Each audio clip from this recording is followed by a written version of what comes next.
আমরা পুরুষ, আমরা অন্য নারীর গন্ধ পেলে 5 বছরের ভালোবাসা 5 সেকেন্ডে ভুলে যাই। আমরা পুরুষ কখনোই এক নারীতে আসক্ত থাকি না, বা গল্পটা এমন হতে পারে আমরা কখনো এক নারীতে আসক্ত থাকতে পারি না। এটা আমাদের পুরুষ জাতির দোষ। আচ্ছা, তোমরা কি করো বোন?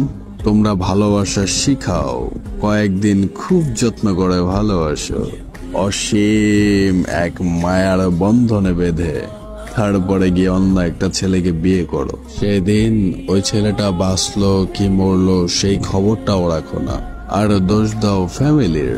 হ্যাঁ বোন, তোমরা পারো তো বিয়ের পর তোমার স্বামী যখন তোমাকে আদর করতে আসে তখন ওই ছেলেটাকে মনে রাখতে। তোমরা পারো তো এক পুরুষে আসক্ত থাকতে। তোমরা যারা এক নারীতে আসক্ত ছেলের গল্প শুনতে চাও, তাহলে আমার আইডির প্রত্যেকটা ভিডিও তোমার জন্য। যে পুরুষ এক নারীতে আসক্ত তার শেষ পরিণতি কাফনে সীমাবদ্ধ।